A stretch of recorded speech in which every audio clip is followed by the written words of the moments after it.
بسم اللہ الرحمن الرحیم۔ السلام علیکم دوستو، میرا نام ہے محمد محسن بلال اور آج ہم بات کریں گے اسلام میں عورتوں کے حقوق کے بارے میں۔ ٹاپک شروع کرنے سے پہلے میں آپ لوگوں کو یہ بتانا چاہتا ہوں کہ یہ ٹاپک آپ کے صرف C S S, P M S, P C S وغیرہ کے لیے ضروری نہیں، بلکہ کسی بھی کلاس کے اگر آپ ایگزام دے رہے ہیں جس میں اسلامیات کا سبجیکٹ ہے تو یہ ٹاپک آپ سے ایگزام میں پوچھنے جانے کے بہت زیادہ چانسز ہو سکتے ہیں۔ تو چلیں اپنے ٹاپک کو شروع کرتے ہیں۔ تو سب سے پہلے اس ٹاپک کو شروع کرنے سے پہلے ہمیں یہ سمجھنا پڑے گا کہ عورتوں کے مسئلے کیا ہیں۔ جب تک ہمیں عورتوں کے مسئلوں کا پتہ نہیں چلے گا، ہم یہ نہیں سمجھ پائیں گے کہ عورتوں کو جو مغرب نے یا اسلام نے یا دیگر معاشروں نے جو حقوق دیے ہیں، کیا وہ حقوق ٹھیک دیے ہیں یا غلط دیے ہیں، یا ان میں کیا کمی ہے اور کس چیز کی ضرورت ابھی باقی ہے۔ تو سب سے پہلے ہم دیکھتے ہیں کہ عورتوں کے کیا کیا مسئلے ہیں، اس کے کانٹیکسٹ میں ہی ہم عورتوں کے حقوق کو سمجھنے کی کوشش کریں گے۔ تو سب سے پہلا جو مسئلہ ہے عورتوں کا وہ ہے فیمنزم کا۔ آپ لوگوں کو پتہ ہے 4 ویوز آ چکی ہیں فیمنزم کی، جس کے اندر بات یہ ہوئی تھی کہ بھئی عورتوں کو اور مردوں کو برابر کے حقوق دیے جائیں اور ان کو ایکول رائٹس اینڈ اپرچونٹیز ان کو دیے جائیں۔ یہ ڈیمانڈز لے کر بیسیکلی یہ 4 ویوز آف فیمنزم آئی تھی، مگر مسئلہ یہ ہے کہ وہ ابھی تک جو رائٹس انہوں نے کلیم کیے تھے، جو رائٹس انہوں نے ڈیمانڈ کیے تھے، وہ رائٹس ابھی تک ان کو صحیح سے نہیں ملے ہیں۔ دوسرا مسئلہ یہ ہے ہمارے پاس آبجیکٹیفیکیشن کا۔ آپ دیکھتے ہیں کہ بھائی عورت کو مرد اپنی جاگیر سمجھتا ہے اور وہ یہ سمجھتا ہے کہ اس کو میں جس طرح سے چاہوں لے کر چلوں، یہ میری غلام ہے، اور اس کے ساتھ وہ ایسا رویہ اختیار کرتا ہے جو کہ نازیبا ہوتا ہے، جو کہ انسانیت کے تقاضوں کے عین خلاف ہے۔ تو صاف اردو میں اگر کہوں تو اس کا یہی مطلب ہے کہ مرد جو ہے وہ عورت کو اپنا غلام سمجھتا ہے اور اسی لیے وہ اس کو ہمیشہ سبجوگیٹ کرتا رہتا ہے، اس کو ہمیشہ ڈیگریڈ کرتا رہتا ہے۔ اگلا جو مسئلہ ہے وہ ہے پیٹریارکی کا۔ پیٹریارکی ایک ایسے سوشل اسٹرکچر کا نام ہے، ایک ایسے سوشل سسٹم کا نام ہے جو کہ میل ڈومینیٹڈ ہوتا ہے، اور اس کے جو اپوزٹ ہوتا ہے جو کہ فیمیل ڈومینیٹڈ ہوتا ہے اسے ہم میٹریارکی کہتے ہیں۔ جیسے کہ آپ لوگوں نے افریقن سوسائٹی میں، آپ لوگوں نے افریقن سویلائزیشن میں آپ لوگوں نے اکثر دیکھا ہوگا کہ وہاں پر عورتیں ڈومینیٹ کرتی ہیں۔ اس کے علاوہ جاپان وغیرہ میں بھی یہ کلچر اب شروع ہو چکا ہے، اور فلپائنز میں میٹریارکی کا جو کلچر ہے یہ بہت زیادہ اب شروع ہو چکا ہے۔ خیر اینی ویز ہم بات کر رہے ہیں پیٹریارکی کی، تو پیٹریارکی ایک ایسا سسٹم ہے جس میں میل ڈومینیٹ کرتا ہے، تو لازمی بات ہے جب میل ڈومینیٹ کرے گا تو عورت تو الٹیمیٹلی سبجوگیٹ ہوگی، تو یہ بھی مسئلہ ہے ایک عورتوں کا۔ اگلا جو مسئلہ ہے ہمارے پاس وہ ہے ڈاوری کا۔ ڈاوری کیا ہے؟ ڈاوری جہیز کو کہتے ہیں۔ جہیز کو تو آپ لوگوں کو پتہ ہی ہوگا کہ بھائی جو شادی کے اخراجات ہیں اور شادی کے بعد جو اخراجات ہوتے ہیں، جس کے اندر گھر کا سامان وغیرہ آتا ہے، فرنیچر آتا ہے اور گھر کے برتن وغیرہ آتے ہیں اور دیگر جو بھی سامان ہوتا ہے، تو وہ تمام اخراجات کس کے ذمہ ہوتے ہیں؟ وہ عورت کے ذمہ ہوتے ہیں۔ تو یہ جہیز کا کانسیپٹ ہے جو کہ ابھی تک معاشرے میں ایگزسٹ کرتا ہے اور بہت زیادہ ایگزسٹ کرتا ہے۔ اگلا جو مسئلہ ہے وہ ہے مارجنلائزیشن کا۔ مارجنلائزیشن کیا ہوتا ہے؟ مارجنلائزیشن کا یہ مطلب ہے کہ عورت کو کسی بھی فیلڈ میں، کسی بھی ڈپارٹمنٹ میں اس کو کمتر رکھا جائے، نہ صرف سمجھا جائے بلکہ اس کو باقاعدہ پاور کروایا جائے، مطلب اسے یہ احساس دلایا جائے کہ تم کمتر ہو۔ کی جو سب سے بڑی مثال ہے وہ آپ لوگ دیکھ سکتے ہیں جینڈر پے گیپ، جو عورتوں کی اور مردوں کی جو سیلریز ہیں ان کے بیچ کا جو گیپ ہے وہ اسے جینڈر پے گیپ کہتے ہیں۔ تو پاکستان میں اس وقت آپ کو پتہ ہے جو عورتیں ہیں ان کو مردوں سے 38% کم ویج دیا جاتا ہے، سیم اسی کام کے لیے جو کہ مرد بھی کرتے ہیں۔ تو یہ ایک بڑا پرابلم ہے عورتوں کا۔ تو اگلا جو مسئلہ ہے عورتوں کا وہ ہے نارمیٹیو رول ایکسپیکٹیشن۔ نارمیٹیو رول ایکسپیکٹیشن کا یہ مطلب ہوتا ہے کہ ایسا رول جو کہ سوسائٹی آپ سے ایکسپیکٹ کرتی ہے۔ اب جو سوسائٹی ہوتی ہے وہ بہت ساری چیزوں سے مل کر بنی ہوتی ہے، جس میں آپ کا میڈیا آتا ہے، آپ کا ایجوکیشن سسٹم آتا ہے، آپ کا لا آتا ہے، اور سب سے بڑا آپ کا فیملی جو کلچر ہوتا ہے وہ آپ کا آتا ہے۔ تو یہ تمام چیزیں مل کر عورت کو باؤنڈ کر دیتی ہیں ایک دائرے کے اندر۔ تو اب وہ عورت چاہ کر بھی اس دائرے سے باہر نہیں نکل سکتی، نہ وہ ایجوکیشن حاصل کر سکتی ہے پیٹریارکی کی وجہ سے، نہ وہ جاب کر سکتی ہے کیونکہ اپرچونٹیز نہیں ہے اور جینڈر پے گیپ ہے۔ تو یہ تمام مسئلے ہیں عورتوں کے۔ اب انہی مسئلوں کے کانٹیکسٹ کے اندر ہم عورتوں کے حقوق کے بارے میں بات کریں گے۔ تو عورتوں کے حقوق کو ہم 3 میجر ایراز میں پڑھیں گے۔ سب سے پہلا جو ایرا ہوگا وہ آپ کا ہسٹوریکل پرسپیکٹیو ہوگا۔ ہسٹوریکل پرسپیکٹیو میں ہم دیکھ لیں گے کہ بھی ریلیجیس پرسپیکٹیو سے کس طرح سے عورتوں کو ایکسپلائٹ کیا جاتا ہے۔ اس کے بعد ہم دیکھیں گے کہ بھی ٹریڈیشنل پرسپیکٹیو میں عورتوں کے حقوق کو کس طرح سے ایکسپلائٹ کیا جاتا ہے۔ اس کے بعد ہم اسلامک ایرا کو دیکھیں گے ڈیٹیل میں۔ اسلامک ایرا میں ہم بات کریں گے عورتوں کے حقوق کے بارے میں کہ عورتوں کو اسلام نے کیا کیا حقوق دیے ہیں۔ اس کے بعد ہم لمٹس کے بارے میں بات کریں کہ کچھ لمٹس بھی لگائی ہیں عورتوں کے اوپر اسلام نے، ان لمٹس کے بارے میں بات کریں گے۔ اس کے بعد جو اگلا ایرا ہوگا ہمارا وہ ہوگا کنٹمپریری ایرا۔ جس کے اندر ہم بات کریں گے کہ بھئی ویسٹ نے عورتوں کو کیا حقوق دیے ہیں، کیونکہ آج کل آپ کو پتہ ہے ویسٹرن آئیڈیالوجی یہ چھائی ہوئی ہے ہر جگہ پر، تو ہم دیکھیں گے کہ بھئی ویسٹ نے عورتوں کو کیا حقوق دیے ہیں۔ تو اب ہم بات کریں گے ہسٹوریکل پرسپیکٹو کی۔ ہسٹوریکل پرسپیکٹو میں سب سے پہلے ہم دیکھیں گے کہ ریلیجیس پرسپیکٹو میں عورتوں کو کس طرح سے ایکسپلائٹ کیا گیا۔ سب سے پہلے ہم دیکھیں گے کرسچنز نے عورتوں کے ساتھ کیا کیا۔ کرسچنز نے عورتوں کو سب سے پہلے الزام دیا تھا کہ وہ انہیں سبجوگیٹ کر سکیں۔ سب سے پہلے انہوں نے کیا الزام دیا عورتوں کو؟ وہ الزام دیا کہ سب سے پہلا جو گناہ تھا وہ عورت نے کیا، اور وہ کہتے ہیں کہ شیطان نے حضرت بی بی حوا کو بہکایا، اور پھر حضرت بی بی حوا نے جا کر حضرت آدم علیہ السلام کو بہکایا کہ آپ جا کر گندم کا دانہ کھائیں۔ تو اس طرح سے وہ الزام دیتے ہیں حضرت بی بی حوا کو کہ بھئی سب سے پہلی جو غلطی تھی، جو جنت سے ہمیں نکالا گیا، وہ کس کی وجہ سے نکالا گیا؟ وہ عورت کی وجہ سے نکالا گیا، اور اس بہانے کے تحت وہ عورتوں کو سبجوگیٹ کرتے ہیں۔ اس کے بعد ہم دیکھتے ہیں کہ ہندوز نے کیا کیا عورتوں کے ساتھ۔ ہندوز نے یہ کیا عورتوں کے ساتھ کہ آپ نے تو سیتا اور رام کا سنا ہی ہوگا کہ جو رام تھا، کہ جو سیتا تھی، وہ ایک دفعہ اس پر الزام لگا دیا گیا کردار کے بارے میں، اس کے کردار پر شک کیا گیا، تو سیتا نے پھر اگنی پریکشا دے کر وہ آگ کے اوپر چل کر اس نے یہ ثابت کیا کہ بھائی میں پارسا ہوں، میں بے گناہ ہوں۔ اب ہم دیکھتے ہیں مسلمز نے کیا کیا عورتوں کے ساتھ۔ اسلام جب آیا ہے تو اسلام آنے کے بعد حضرت عائشہ صدیقہ رضی اللہ تعالیٰ عنہ پر بھی الزام لگایا گیا تھا ان کے کردار کو لے کر، لیکن ہم دیکھتے ہیں کہ اسلام نے کسی بھی قسم کی اگنی پریکشا کے بارے میں نہیں کہا انہیں، اور نہ ہی حضرت محمد صلی اللہ علیہ وسلم نے انہیں طلاق دی۔ اس کے علاوہ ہم دیکھتے ہیں کہ اسلام کے جو آئیڈیاز ہیں وہ لبرل فیمنسٹ آئیڈیاز ہیں، یعنی کہ لبرل فیمنزم یہی کہتا ہے کہ عورتوں کو اور مردوں کو ایکول رائٹس اینڈ اپرچونٹیز دی جائیں۔ وہ یہ نہیں کہتا کہ بالکل مردوں کو نکال دو، مردوں کو الگ کر دو، اور ہم عورتوں کو الگ کر دو، ہم عورتوں کا کوٹا الگ کر دو، یہ نہیں کہتا اسلام۔ اسلام کہتا ہے ٹھیک ہے، ایکول اپرچونٹیز دونوں کو ملیں گی۔ اس کے بعد ہم دیکھتے ہیں کہ ٹریڈیشنل وے میں کس طرح سے عورتوں کے رائٹس کو ایکسپلائٹ کیا گیا۔ سب سے پہلے ہم دیکھتے ہیں کہ گریک ایرا میں کیا ہوتا تھا۔ گریک ایرا میں یہ ہوتا تھا کہ ایرسٹوٹل نے کہا تھا کہ جو عورتیں ہیں وہ صرف استعمال کے لیے ہیں، اس کے علاوہ عورتوں کو وراثت میں بھی منتقل کیا جاتا تھا، یعنی کہ اگر باپ مر گیا تو بیٹا کیا کرتا تھا؟ بیٹا اپنی ماں سے شادی کر لیتا تھا، یہ جہالت کی رسم بھی ہوا کرتی تھی۔ اس کے بعد ہم دیکھتے ہیں رومنز ایرا کو۔ رومنز ایرا میں چار دیواری کا ایک کانسیپٹ ہوا کرتا تھا، عورت کو چار دیواری کے اندر بند رکھنا چاہتے تھے اور اس کو بند رکھتے تھے، اور اس کو بالکل گھر سے باہر نہیں نکلنے دیتے تھے۔ اس کے بعد سب کانٹیننٹ میں ہم دیکھتے ہیں، سب کانٹیننٹ کے اندر ستی کا ایک کانسیپٹ ہوا کرتا تھا۔ ستی کے بارے میں پہلے بھی آپ لوگوں کو بتا چکا ہوں۔ ستی کا یہ مطلب ہوتا ہے کہ اگر عورت کا جو شوہر ہے وہ مر گیا تو جب اس مرد کو جلایا جائے گا تو اس کے ساتھ ساتھ اس کی بیوی کو بھی جلا دیا جائے گا۔ یہ ہندوؤں کا ایک کانسیپٹ ہوا کرتا تھا۔ اس کے بعد ہم دیکھتے ہیں کہ جو عرب تھا، اسلام سے پہلے اس کا کیا حال تھا۔ اسلام سے پہلے عرب کا یہی حال تھا جو ابھی آپ لوگوں کو میں نے بتایا، عورت کو چار دیواری میں بند رکھا جاتا تھا، بچیوں کو زندہ دفن کیا جاتا تھا۔ اس کے علاوہ ڈومیسٹک وائلنس بہت زیادہ ہوا کرتی تھی، عورت کو کسی کھاتے میں نہیں لایا جاتا تھا، کسی قسم کی ڈیسیژن میکنگ میں عورت کو کوئی بھی پارٹیسپیشن نہیں دی جاتی تھی، عورت کی کوئی بھی پولیٹیکل پارٹیسپیشن نہیں تھی۔ اب ہم دیکھتے ہیں کہ اسلام نے کیا کیا۔ اسلام جب آیا ہے تو اسلام آنے کے بعد عورتوں کو رائٹس دیے گئے، ان کو لو اینڈ رسپیکٹ دی گئی۔ وہ رائٹس کیا ہیں اس کے بارے میں اب ہم ڈیٹیل میں بات کرنے والے ہیں۔ تو اس کے بعد ہم دیکھتے ہیں کہ یوروپین ایرا میں کیا ہوا۔ یوروپین ایرا میں جو عورتیں ہیں انہوں نے ہمیشہ اسٹرگل کیا ہے۔ آپ دیکھ سکتے ہیں فیمنزم کی جو موومنٹس ہیں، جو 4 ویوز آف فیمنزم ہیں، اس کے اندر آپ لوگ دیکھ سکتے ہیں کہ عورتوں نے کتنا اسٹرگل کیا اپنے رائٹس کو اچیو کرنے کے لیے، لیکن انفارچونیٹلی ابھی تک ان کو ان کے صحیح سے رائٹس نہیں دیے گئے ہیں۔ اس کے اوپر ایک سوال بھی آ چکا ہے CSS 2017 میں کہ feminism is not really the third world issue. تو اس میں سمجھنے کی یہی بات ہے کہ فیمنزم پوری دنیا کا ایشو ہے، وہ صرف تھرڈ ورلڈ کا ایشو نہیں ہے، وہ پوری دنیا کا ایشو ہے۔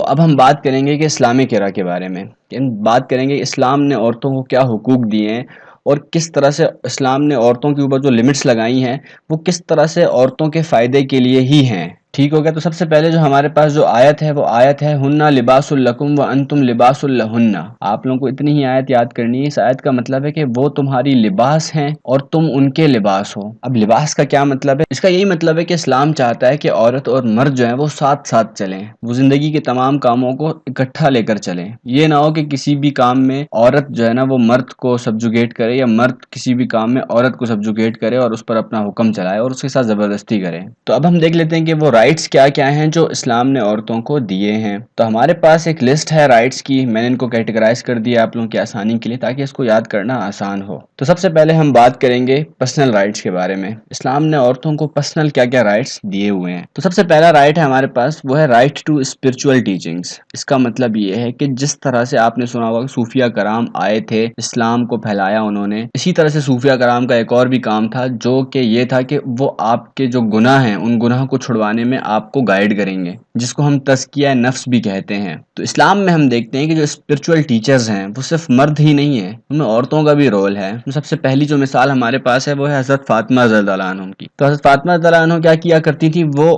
لوگوں کا تزکیہ کیا کرتی تھیں، انہیں اللہ کا ذکر سکھایا کرتی تھی، اور لوگ آ کر ان سے اپنے گناہ چھڑوانے کی تراکیب پوچھا کرتے تھے۔ اس کے بعد آپ لوگوں نے سنا ہوگا بہت ہی فیمس کریکٹر ہے حضرت رابعہ بصری رحمۃ اللہ علیہ، ان کا بھی بہت بڑا رول ہے، ان کا بہت بڑا ایک نام ہے صوفیہ کرام کی لسٹ میں، اور یہ بھی بہت بڑی بزرگ تصور کی جاتی ہیں اسلام کے اندر۔ اس کے علاوہ ایک اور کنٹمپریری بزرگ ہیں ہمارے پاس آج کل، آپ سب لوگ ان کو بخوبی جانتے ہوں گے، ایون تو میں تو ان کو بزرگ نہیں مانتا، لیکن بہت سارے لوگ ان کو بزرگ مانتے ہیں۔ تو ان لوگوں کا دل رکھنے کے لیے میں نے ان محترمہ کا بھی نام یہاں پر ڈال دیا ہے، تو آپ لوگ دیکھ سکتے ہیں، میں نام لوں گا نہیں۔ اگلا جو رائٹ ہے اسلام میں عورتوں کا وہ ہے ایکویلٹی ان رسپیکٹ، یعنی کہ یہ نہیں آپ کہہ سکتے کہ وہ فلانا جو مرد ہے اس کی عزت زیادہ ہے اور اس کی جو عورت ہے اس کی عزت کم ہے، دونوں کی عزت کیا ہے؟ برابر ہے۔ یہاں تک کہ مرد کو تو عورت کی عزت کا محافظ بنایا گیا ہے، اس سے پتہ چلتا ہے کہ عورت کی کتنی زیادہ عزت ہے اسلام کے اندر۔ تو جو اگلا رائٹ اسلام نے دیا ہے عورتوں کو وہ ہے ایکویلٹی ان ورشپ۔ اس کا مطلب یہ ہے کہ عورتوں کی اور مردوں کی جو عبادتیں ہیں وہ بھی برابر ہیں۔ یہ آپ نہیں کہہ سکتے کہ جو مرد ہیں ان کی عبادتیں زیادہ افضل ہیں عورتوں سے،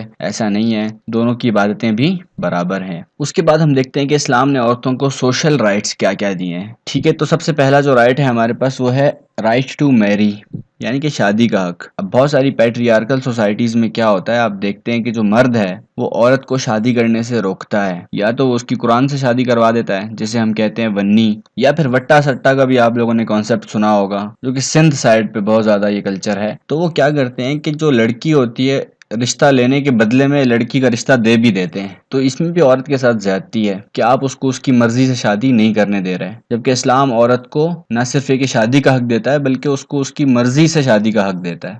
تو اگلا جو رائٹ ہے اسلام نے عورتوں کو دیا ہے وہ ہے خلا کا حق۔ خلا کا یہ مطلب ہوتا ہے کہ جو شادی کا جو بندھن ہے اس کو توڑ دینا، یعنی کہ شادی کرنے کے بعد اگر عورت یہ فیل کرتی ہے کہ اس کے ساتھ کوئی زیادتی ہو رہی ہے یا کوئی وائلنس ہو رہی ہے یا پھر اسے کسی بھی قسم کا ہارم پہنچایا جا رہا ہے، تو اسلام اسے خلا کا حق دیتا ہے۔ اسلام کہتا ہے کہ جتنی جلدی ہو سکتا ہے اس شخص سے جان چھڑواؤ۔ اس کے لیے عورت کو عدالت کا راستہ بھی اختیار کرنے کی اجازت ہے، یا پھر دوسرا طریقہ یہ ہے کہ کچھ پیسے وغیرہ مرد کو دے کر اس سے جان چھڑوا لی جائے۔ یہ دو طریقے ہیں خلا کے۔ اب جو تیسرا حق ہے اسلام نے عورتوں کو دیا ہے وہ ہے فریڈم فرام ڈاوری۔ اس کا مطلب یہ ہے کہ اسلام عورت کو جہیز سے بالکل آزاد کرتا ہے۔ نبی صلی اللہ علیہ وسلم نے اپنی جتنی بھی بیٹیوں کی شادی کی کسی کو ایک کھجور کا دانہ بھی نہیں کھلایا۔ تو اسلام میں جہیز کے خلاف حق مہر کا تصور ہے، یعنی کہ مرد کے ذمہ ہے کہ وہ عورت کو پیسہ دے، اور اس پیسے کی بھی کوئی لمٹ نہیں ہے اسلام میں، وہ عورت کی مرضی ہے، وہ جتنا مرضی ہے ڈیمانڈ کرے۔ اگر وہ 10 کروڑ روپے بھی ڈیمانڈ کرتی ہے تو وہ اس کا حق ہے، اگر وہ مرد اس کو 10 کروڑ روپے نہیں دے سکتا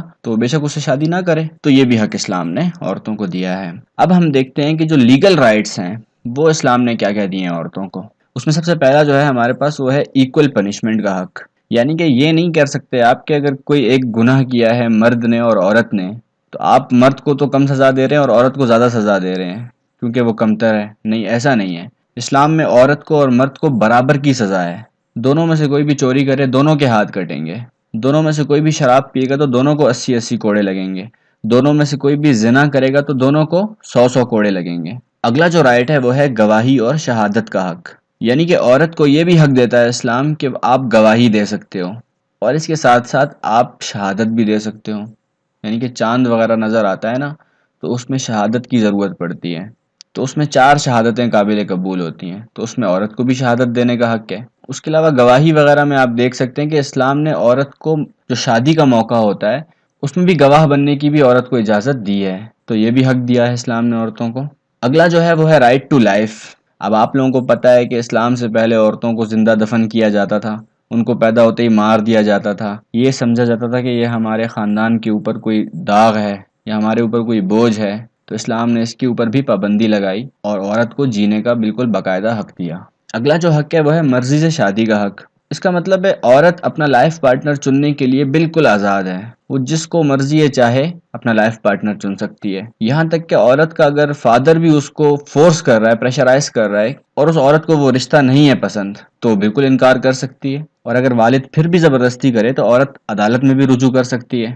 یہ کچھ ریفرنسز ہیں جو آپ لوگ فٹ کر سکتے ہیں اپنی آنسر کو بیٹر بنانے کے لیے سب سے پہلے یہ آیت تو آپ لوگ ایکول پنشمنٹ والی ہیڈنگ میں فٹ کر سکتے ہیں، جس کا مطلب یہ کہ جو عورت بدکار ہو اور جو مرد ہو تو ان دونوں کو 100 کوڑے لگاؤ۔ تو اس آیت سے ثابت ہوتا ہے کہ دونوں کو برابر کی سزا دی جائے گی۔ اگلی جو آیت ہے وہ مرضی سے شادی کے حق کے بارے میں ہے، تو اس میں آپ دیکھ سکتے ہیں کہ تو اے عورتوں کے والیوں انہیں نہ روکو اس سے کہ اپنے شوہروں سے نکاح کر لیں، یعنی کہ طلاق ہو گئی اور اس کے بعد دوبارہ اگر عورت وہیں پہ شادی کرنا چاہتی ہے تو اسے نہ روکو۔ تو اسی آیت سے یہ مسئلہ بھی نکالا جاتا ہے کہ عورت کو اس کی مرضی سے شادی کا حق ہے۔ اب ہم دیکھتے ہیں کہ عورتوں کو اسلام نے پولیٹیکل رائٹس کیا کیا دیے ہیں۔ تو سب سے پہلا جو ہے ہمارے پاس وہ ہے رائٹ ٹو آڈٹ، یعنی کہ عورت کسی کا بھی آڈٹ کر سکتی ہے۔ اس کا آسان سا مطلب یہ ہے کہ عورت کسی سے بھی سوال کر سکتی ہے، کسی بھی حکمران سے بھی سوال کر سکتی ہے کہ بھئی تم نے ایسا کیوں کیا ہے، یہ قانون تم نے کیوں بنایا ہے۔ اس میں ایک واقعہ میں آپ لوگوں کو سنانا چاہتا ہوں کہ ایک مرتبہ حضرت عمر رضی اللہ عنہ نے حق مہر کی جو رقم ہے اس کو فکس کر دیا اور بتا دیا کہ 400 درہم ہوں گے حق مہر کے۔ تو اس مجلس میں سے ایک عورت کھڑی ہوئی اور اس نے سوال کیا کہ اے امیر المومنین، قرآن تو کہتا ہے کہ اگر تم نے سونے کا پہاڑ بھی دیا ہو حق مہر میں تو واپس نہ لو، اور آپ حق مہر کی جو رقم ہے اس کو فکس کر رہے ہیں، یہ تو آپ قرآن کے فیصلے کے خلاف جا رہے ہیں۔ تو حضرت عمر رضی اللہ عنہ نے فوراً رجوع کیا اور فرمایا کہ یہ عورت صحیح کہہ رہی ہے اور عمر غلط کہہ رہا ہے۔ اگلا جو رائٹ ہے وہ ہے فریڈم آف اسپیچ کا رائٹ، یعنی کہ عورت رائے دینے کا بھی پورا حق رکھتی ہے اور وہ کسی بھی پلیٹ فارم میں اپنے حق کے لیے آواز اٹھا سکتی ہے، اس کے ساتھ ساتھ وہ کسی کو کرٹیسائز بھی کر سکتی ہے۔ اگلا جو ہے وہ ہے ہمارے پاس بیعت کا حق، یعنی کہ رائٹ ٹو ووٹ، یعنی کہ اسلام عورتوں کو ووٹ کا رائٹ بھی دیتا ہے۔ بیعت رضوان کا بھی آپ لوگوں نے نام سنا ہوگا، جس کے اندر کچھ عورتوں نے آ کر رسول اللہ صلی اللہ علیہ وسلم کے ہاتھ پر بیعت کی تھی اور قسم کھائی تھی کہ ہم آپ کی مرضی کے مطابق زندگی کو گزاریں گے، یعنی کہ انہوں نے اپنے آپ کو باؤنڈ کر لیا، انہوں نے اپنے آپ کو اس قانون کے باؤنڈ کر لیا جو قانون محمد صلی اللہ علیہ وسلم لے کر آئے تھے۔ اور آج بھی ایسا ہی ہوتا ہے، جب آپ ووٹ دیتے ہیں تو اس کا یہ مطلب ہوتا ہے کہ آپ اس کانسٹیٹیوشن کو ایکسیپٹ کر رہے ہیں، اس قانون کو ایکسیپٹ کر رہے ہیں جو قانون آپ کے لیے لیجسلیٹو اسمبلی بنائے گی۔ تو اسلام عورتوں کو ووٹ کا بھی حق دیتا ہے۔ اگلا جو ہے ہمارے پاس وہ ہے رائٹ ٹو فائٹ، اسلام عورتوں کو جنگ کا بھی حق دیتا ہے۔ یہ بڑی عجیب سی بات آپ لوگوں نے سن لی لیکن حقیقت ہے۔ اس کے اندر سب سے بڑی جو مثال ہے آپ لوگوں کے پاس وہ ہے حضرت خولہ بنت الازور، جن کا جنگ یرمک کا بڑا مشہور واقعہ ہے۔ اس جنگ میں انہوں نے شام کو، جارڈن کو اور فلسطین کو فتح کرنے میں اپنی بہت ساری خدمات پیش کی تھی۔ اور ان صحابیہ کے بارے میں مزے کی بات یہ ہے کہ ان کا جو سٹائل تھا لڑنے کا وہ بالکل حضرت خالد بن ولید کی طرح کا تھا، اور یہ نقاب پہن کر گھوڑے کی پشت پر بیٹھ کر جنگ کے لیے روانہ ہو گئی تھیں۔ اس کے علاوہ حضرت عائشہ صدیقہ رضی اللہ عنہ کی بھی مثال آپ لوگوں کو نظر آتی ہے، جو جنگ جمل میں انہوں نے پارٹیسپیٹ کیا۔ بے شک وہ لڑی نہیں تھی لیکن بہرحال وہ اس جنگ میں شریک ضرور ہوئی تھی۔ اب ہم دیکھتے ہیں کہ اسلام نے عورتوں کو معاشی و اقتصادی حقوق کیا کیا دیے ہیں۔ اس میں سب سے پہلا جو ہے ہمارے پاس وہ ہے کاروبار کا حق، یعنی کہ عورت کو آپ تجارت کرنے سے نہیں روک سکتے۔ سب سے بڑی مثال ہمارے پاس حضرت خدیجہ رضی اللہ عنہ کی تھی، جنہوں نے اپنے ساتھ ٹریڈ میں حضرت محمد صلی اللہ علیہ وسلم کو پارٹنر بنایا تھا۔ تو عورت کسی بھی قسم کا کاروبار کر سکتی ہے بشرطے کہ وہ جائز کاروبار ہو۔ اس کے علاوہ اسلام عورت کو پراپرٹی اون کرنے کا بھی رائٹ دیتا ہے۔ مغربی معاشرے میں اگر آپ دیکھیں، امریکہ میں 1900 تک عورتوں کو پراپرٹی اون کرنے کا رائٹ نہیں تھا۔ 20th سینچری میں ان کو یہ رائٹ دیا گیا، وہ بھی لیٹ 20th سینچری میں۔ تو اسلام نے یہ حق عورتوں کو 1400 سال پہلے دیا تھا۔ اس کے علاوہ اسلام عورت کو جائیداد کا بھی حق دیتا ہے، وراثت ہے نا، وراثت کا بھی حق دیتا ہے اسلام عورتوں کو، اور یہ حق بھی ویسٹ نے آج دیا ہے عورتوں کو۔ آج سے پہلے انہوں نے بھی عورتوں کو جائیداد کا کوئی حق نہیں دیا تھا۔ یہ نہیں تھا کہ مرد کی اگر زمین ہے تو وہ عورت کو شفٹ ہو جائے گی، لیکن اسلام یہی کہتا ہے کہ بھائی جو جائیداد ہے اس میں عورت کا بھی حصہ ہے۔ اس کے علاوہ اسلام عورت کو جاب کا بھی حق دیتا ہے۔ یہ سچ بات ہے کہ اسلام اس میں عورت کو بہت زیادہ ریلیف دیتا ہے، جس میں ایک پوائنٹ میں نے نہیں لکھا ہے، وہ پوائنٹ میں آپ لوگوں کو ایسے بتا دیتا ہوں۔ وہ پوائنٹ یہ ہے کہ جو عورت کا سارا خرچہ ہے وہ سارا خرچہ بھی مرد کے اوپر ہے، مرد کے ذمہ ہے۔ لہٰذا اسلام نے عورت کو بہت زیادہ ریلیف دیا ہے کہ بھئی آپ جاب نہ کرو، آپ کا خرچہ اٹھا لے گا آپ کا شوہر۔ تو اس سے پتہ چلتا ہے کہ اسلام چاہتا تو یہی ہے کہ عورت نوکری نہ کرے، لیکن اس کے باوجود اگر شوہر کما ہی نہیں رہا یا گھر کے خرچے پورے نہیں پڑ رہے تو ایسی سچویشن میں اسلام عورت کو یہ حق بھی دیتا ہے کہ آپ جاب بھی کر سکتی ہو۔ اور مزے کی بات یہ ہے کہ اسلام نے ورک پلیس ہراسمنٹ کو بین کر دیا بالکل، مردوں کو یہ حکم دے کر کہ اپنی نظروں کو جھکا کر رکھو، اور ساتھ میں عورتوں کو بھی یہ حکم دیا کہ آپ بھی پردے میں رہو۔ تو اسلام نے دونوں کو باؤنڈ کیا ہے تاکہ دونوں میں سے کوئی بھی اپنی لمٹ کو کراس نہ کرے اور ہراسمنٹ تک کی نوبت نہ آئے۔ تو یہ آپ دیکھ سکتے ہیں اسلام کا جو سسٹم ہے کتنا خوبصورت ہے۔ اب ہم دیکھتے ہیں کہ اسلام نے عورتوں کو جو ایجوکیشنل رائٹس ہیں وہ کیا کیا دیے ہیں۔ اس میں سب سے پہلا جو ہے ہمارے پاس وہ ہے رائٹ ٹو اسٹڈی، یعنی کہ پڑھنے کا حق۔ اس کا مطلب ہے کہ عورت کو پڑھنے کا باقاعدہ حق ہے، اور صرف حق ہی نہیں ہے، پڑھنا اس پر فرض ہے۔ علم حاصل کرنا اس عورت پر اتنا ہی فرض ہے جتنا کہ مرد پر فرض ہے۔ اور جو قرآن کی جو سب سے پہلی آیت نازل ہوتی ہے وہ آیت بھی یہی ہے کہ اقرا، یعنی کہ پڑھو۔ تو قرآن کی سب سے جو پہلی آیت نازل ہوئی جو وہی حکم دے رہی ہے کہ پڑھو۔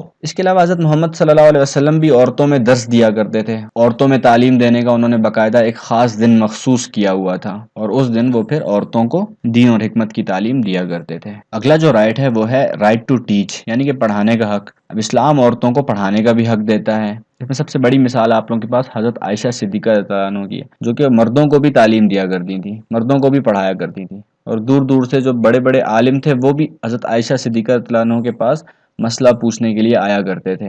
بات کریں گے کہ اسلام نے عورتوں کے اوپر لمٹس کیا کیا لگائی ہیں، اور الٹیمیٹلی ہمارا کنکلوژن یہی ہوگا کہ وہ جو لمٹس لگائی ہیں وہ عورتوں کے فائدے کے لیے لگائی ہیں۔ تو ایک ایک کر کے جلدی سے ڈسکس کرتے ہیں۔ سب سے پہلی جو لمٹ ہے وہ ہے پروہیبیشن آف زنا، یعنی کہ زنا کی ممانعت۔ اب عورت زنا نہیں کر سکتی، یہ نہیں کر سکتی وہ کہ جب چاہے جہاں چاہے جا کر بوائے فرینڈز بنائے اور اس کے بعد پھر ایک ان اپروپریٹ قسم کا ریلیشن شپ قائم کرے۔ اس کے مقابلے میں اسلام نے عورت کو شادی کا حق دیا، اور اپنی مرضی سے شادی کا حق دیا، تاکہ اگر اس کو کوئی پسند آتا ہے تو وہ اپنی مرضی سے شادی کر سکے۔ اگلی جو لمٹ ہے وہ ہے عورت کے اوپر حجاب کی۔ اب حجاب کا جو حکم دیا ہے اسلام نے عورت کو، وہ اسی لیے دیا ہے تاکہ وہ ہراسمنٹ سے بچ سکے، اور یہ ایک نیچرل سی بات ہے۔ اب کسی بھی کنٹری میں دیکھ لیں، اگر عورت کی زینت ظاہر ہو رہی ہوگی تو وہ پھر لازمی ولنریبل کہلائے گی، اور جتنی زیادہ یہ ولنریبلٹی بڑھے گی اتنی زیادہ ہراسمنٹ بھی ہوگی۔ تو اس ہراسمنٹ کو روکنے کے لیے اسلام نے عورت کو یہ حکم دیا کہ تم پردہ کرو، کیونکہ وہ زیادہ اٹریکٹیو ہے، وہ زیادہ خوبصورت ہے، اور مرد کا اگر اس سے کوئی اپروپریٹ ریلیشن شپ نہیں ہوگا تب بھی اس کے عورت کی جانب بہکنے کے بہت زیادہ چانسز ہوں گے۔ تو اس طرح سے پھر معاشرے میں بدمزگی پیدا ہوتی ہے۔ تو اس بدمزگی کو روکنے کے لیے اسلام نے حجاب کا حکم دیا عورت کو۔ اس کے علاوہ عورت امامت نہیں کروا سکتی، یعنی کہ عورت نماز نہیں پڑھا سکتی، عورت بیٹھ کر خطبہ نہیں دے سکتی جمعے کا۔ ہاں وہ درس اور تعلیم دے سکتی ہے، لیکن وہ کسی بھی نماز میں امامت نہیں کر سکتی۔ اگلی جو لمٹ ہے وہ ہے ہمارے پاس کہ جو دو عورتیں ہوں گی ان کی گواہی یا شہادت ایک مرد کی گواہی یا شہادت کے برابر ہوگی، اور اس کی وجہ یہ ہے کہ عورت جو ہوتی ہے اس کی یادداشت تھوڑی سی کمزور ہوتی ہے۔ اب اس کا یہ مطلب نہیں ہے کہ عورت اگر گواہی دے گی تو وہ بالکل ہی بھول جائے گی، نہیں، اس کا مطلب یہ کہ اس گواہی کے اندر جو اسپیسیفک ورڈنگ جو استعمال کی گئی تھی ان خاص ورڈنگز کو وہ یاد نہیں رکھ پائے گی، اور ان کا میننگ ڈرائیو کرنے میں بھی گڑبڑ ہو سکتی ہے۔ اسی لیے دو عورتوں کی گواہی ایک مرد کے برابر ہوگی، تاکہ اگر ایک عورت بھول جائے تو دوسری عورت اس کو یاد دلا سکے۔ اگلی جو لمٹ ہے وہ ہے کہ ڈیوٹیز آر اپلیکیبل، یعنی کہ عورتیں اسی طرح سے زکوٰۃ وغیرہ بھی ادا کریں گی، اسی طرح سے وہ نمازیں بھی پڑھیں گی، اسی طرح سے اللہ کے تمام احکامات کو فالو کریں گی جس طرح سے مرد کرتا ہے۔ اس معاملے میں چھوٹ نہیں ہے بالکل بھی۔ اب کچھ ریفرنسز کو دیکھ لیتے ہیں۔ اس میں سب سے پہلی جو آیت ہے وہ ہے رائٹ ٹو لائف کے بارے میں، جس میں یہ بتایا گیا ہے کہ قیامت کے دن جس بچی کو زندہ دفن کیا گیا اس بچی کو کٹ گھرے میں لا کر کھڑا کیا جائے گا، اور اس سے پوچھا جائے گا کہ بتا تجھے کس جرم میں قتل کیا گیا۔ اب obviously بچی سے تو نہیں پوچھا جائے گا، اس کے باپ سے ہی پوچھا جائے گا نا کہ بھئی تم نے ایسے کیوں قتل کیا۔ جس نے قتل کیا اسی سے سوال کیا جائے گا نا۔ اس کے علاوہ کچھ احادیث میں آپ لوگوں کے سامنے لے کر آیا ہوں جو کہ آپ لوگ اس پورے لیکچرز میں فٹ کر سکتے ہیں۔ سب سے پہلے تو حدیث جو ہے وہ خلا کے حق کے بارے میں ہے، جس میں حدیث میں آپ لوگوں کو سنا دیتا ہوں۔ وہ حدیث یہ ہے کہ ایک مرتبہ ایک صحابیہ رسول اللہ صلی اللہ علیہ وسلم کے پاس شادی کے اگلے دن ہی پہنچ گئیں اور فرمانے لگیں کہ میرے جو شوہر ہیں وہ میری خوبصورتی کے لحاظ سے بہت کم درجے کے ہیں، میں ان کے اخلاق پہ شک نہیں کرتی لیکن میں ان کے ساتھ گزارا نہیں کر سکتی۔ تو رسول اللہ صلی اللہ علیہ وسلم نے ان صحابی کو بلایا اور فرمایا کہ ان سے اپنا مہر واپس لو اور ان کو طلاق دو۔ تو ان صحابی نے ایسا ہی کیا۔ آپ کو پتہ ہے ان صحابی نے جو ہے نا حق مہر میں پورا کا پورا باغ دیا ہوا تھا، لیکن اس کے باوجود صرف صورت پر اعتراض ہونے کی وجہ سے ان صحابیہ کو خلا کا حق دے دیا گیا۔ اس کے علاوہ اگلی جو حدیث ہے وہ ہے مرضی سے شادی کے متعلق۔ اس میں ایک آیت بھی آپ لوگوں کو بتا چکا ہوں، لیکن اب ایک حدیث بھی بتا دیتا ہوں۔ وہ حدیث ایگزیکٹلی تو آپ لوگوں کو یاد کرنے کی ضرورت نہیں ہے، مجھے بھی یاد نہیں ہے، لیکن اس کا مفہوم آپ لوگوں کو میں بتا دیتا ہوں، اور آپ لوگ ایگزام میں بھی ویسے ہی لکھ سکتے ہیں اس کو، کوئی اتنا بڑا مسئلہ نہیں ہے۔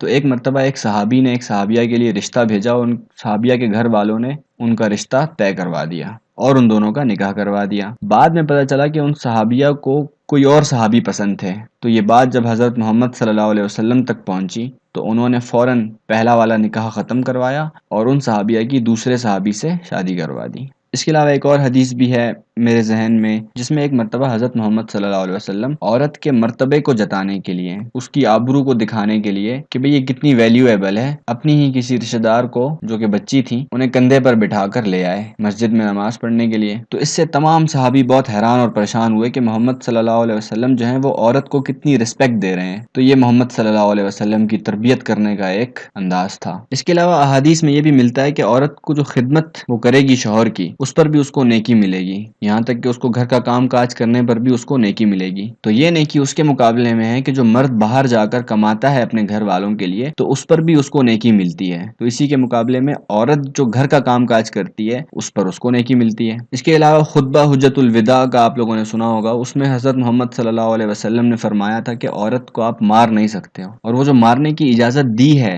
اس کے اندر بھی بہت ساری کنڈیشنز لگا دی گئی ہیں کہ بھئی منہ پر نہیں مارنا ہے، زور سے نہیں مارنا ہے، اس طرح نہیں مارنا ہے کہ ہڈی وغیرہ ٹوٹ جائے. ٹھیک ہو گیا. اب ہم دیکھتے ہیں کہ ویسٹرن ایرا میں عورتوں کے ساتھ کیا سلوک ہوا ہے. سب سے پہلے آپ لوگوں کے سامنے لکھا ہوا ہے کہ 19 سینچری تک عورتوں کو ووٹنگ رائٹس نہیں دیے گئے تھے. 1920 میں عورتوں کو ووٹنگ رائٹس دیے گئے. اس کے بعد ہم دیکھتے ہیں کہ جو پاور اینڈ کنٹرول ریلیشن شپ تھا، جس کو ہم دوسرے الفاظ میں پیٹریارکی بھی کہہ سکتے ہیں، وہ بھی 19 سینچری تک اپنے عروج پر تھا، اور ابھی تک بھی اس کے بہت سارے اثرات باقی ہیں. اس کے علاوہ ڈومیسٹک وائلنس 1891 تک تھی اور آج بھی ہے. فزیکل نہیں ہے لیکن ورچوئل ہے. وہ اس کو ٹارچر کرتے ہیں، اس کو سبجوگیٹ کرتے ہیں، اس کو آبجیکٹیفائی کرتے ہیں. اب ہم بات کرتے ہیں کہ 4 ویوز آف فیمنزم. یہ 4 ویوز آف فیمنزم کیا ہیں؟ تو اس میں آپ کو یہ بات سمجھنی ہے کہ ویو کا کیا مطلب ہے. ویو کا مطلب ہوتا ہے ایک ٹائم پیریڈ. اب اس ٹائم پیریڈ میں کیا کیا ہوا ہے وہ ایونٹس ہم ڈسکس کر لیں گے. تو obviously اس کو ہم ڈیٹیل میں جنڈر اسٹڈیز میں ہی ڈسکس کریں گے. فی الحال ہم اس کا ایک بریف سا ایک اوور ویو لے لیں گے تاکہ ایگزام میں اگر سوال آ جاتا ہے تو آپ لوگ سوچ میں نہ پڑ جاؤ کہ یار کیا لکھیں.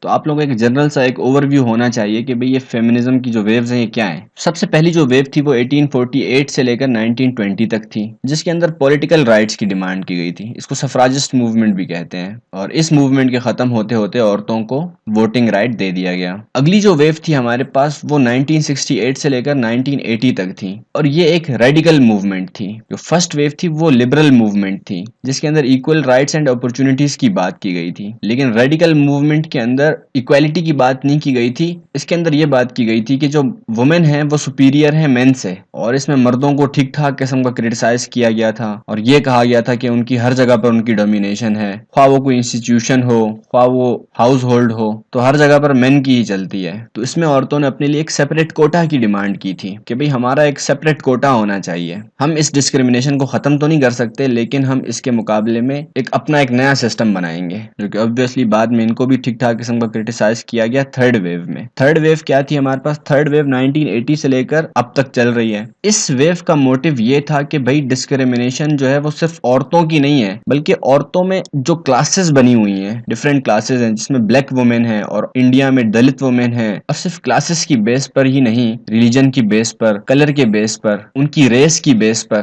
جو بھی ڈسکریمنیشن ہوتی ہیں وہ ڈسکریمنیشنز ایڈ ہو جاتی ہیں ایک جنرل ڈسکریمنیشن کے ساتھ. یعنی کہ جن لوگوں نے ریڈیکل موومنٹ اسٹارٹ کی تھی ان کو تو صرف ایک ہی ڈسکریمنیشن کا سامنا کرنا پڑتا ہے، لیکن ان کے علاوہ جتنی بھی اور کمیونٹیز ہیں، گروپس کی بیس پر، کلاس کی بیس پر، ریلیجنز کی بیس پر، ان کو ڈبل ڈسکریمنیشن فیس کرنی پڑتی ہے. ایک تو ان کی کلاس کی بیس کے اوپر اور دوسرا وومن ہونے کی بیس پر. اس کے علاوہ اس موومنٹ کے اندر LGBTQ کو بھی، یعنی کہ لیسبینز، گیز، ٹرانسجینڈرز، ہوموسیکشول اور کوئر جتنے بھی ہیں ان کو بھی برابر کے رائٹس دینے کی بات کی گئی تھی. تو پہلی مرتبہ جینڈر کا کانسیپٹ اس موومنٹ میں استعمال کیا گیا تھا. آخری جو موومنٹ ہے ہمارے پاس وہ ہے #MeToo موومنٹ. یہ ایک ایسی موومنٹ تھی جو کہ سوشل میڈیا کے اوپر چلی، بہت زیادہ چلی، اسی لیے اس کے ساتھ #، بھی لگایا گیا ہے. اور اس کے اندر ان تمام عورتوں کو ایک پلیٹ فارم پرووائڈ کیا گیا جو اپنی زندگی میں ہراسمنٹ فیس کر چکی تھی، اور اس ہراسمنٹ کے خلاف پھر ایک موومنٹ چلی ہے جس کو ہم اور آپ MeToo موومنٹ کے نام سے جانتے ہیں. اور اس کے علاوہ اس کو 4th ویو آف فیمنزم بھی کہا جاتا ہے. تو اب آپ لوگ کنکلوژن میں خود ہی اس بات کو ڈیسائیڈ کر سکتے ہیں کہ جن رائٹس کے لیے